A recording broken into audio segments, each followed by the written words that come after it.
While yet another happy camper leaps enthusiastically back to his cabin, 3 reviewers are desperate to thrust their opinions on the waiting world in this week's reviews.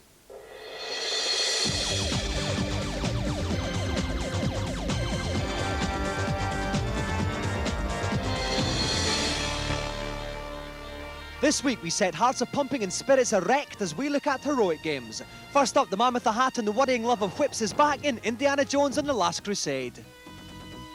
Didn't like this very much. It's just a bit boring, really. It's a platform game. It's simple. The actual gameplay of jumping over things and collecting objects has been done countless times before, and on the Mega Drive it just isn't passable anymore. Quite nice. Not the greatest thing you'll ever see on the Mega Drive, but certainly okay.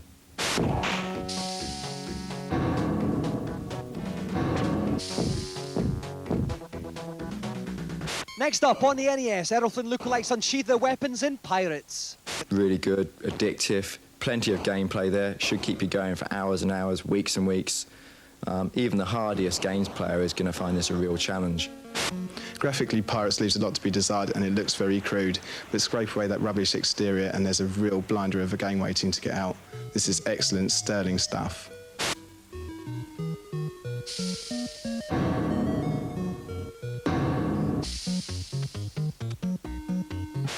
Finally, a long time ago in a galaxy far, far away, men wore white bathrobes and had hairy friends in Super Star Wars.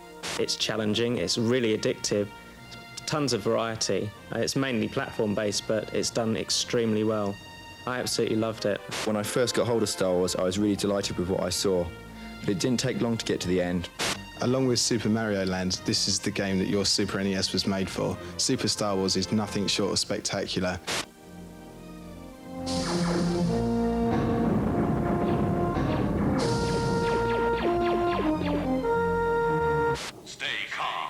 Everybody must have seen this spanking Super Nintendo ad that's been bombarding your senses for a while now. This week our feature looks at how it was made. The ad's creative director Andy Wakefield talks us through from start to finish. What Super Nintendo had to do when it was launched as a system was to establish itself as the ultimate in gameplay. We spent about 3 or 4 days, which went into a week and 2 weeks, just playing games. We very quickly realised that we were absolutely useless. We couldn't get past level 1, and that's really the birth of the line, will you ever reach the end? The ad began life as a storyboard, a book of drawings showing what the finished advert would actually look like. The main character was then sketched out, but they required somebody to fill its boots. We thought the Sega guy was a bit too squeaky clean, a bit too Tom Cruise. We wanted someone a bit more Mickey Rourke. Mickey Rourke did not know quite what he was letting himself into, however.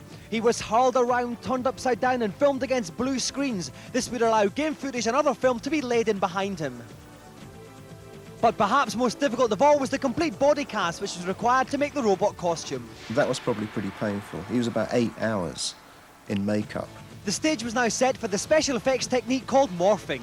It's a technique that changes from one extreme to the other.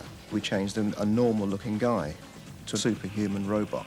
When you see the hands racing over the controls, that was done in a few different stages. A similar thing was done with a mask, and stage by stage, the visor came down over the face to form like a Mercury over the visor.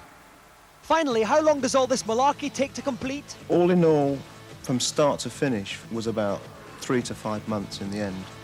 The total cost has become a bit of a myth, really. Let's say $500,000. Finally, if you're worried by press stories about video games and epilepsy, we have a special information line and a fact sheet on the subject. We'll give you the details at the end of the show.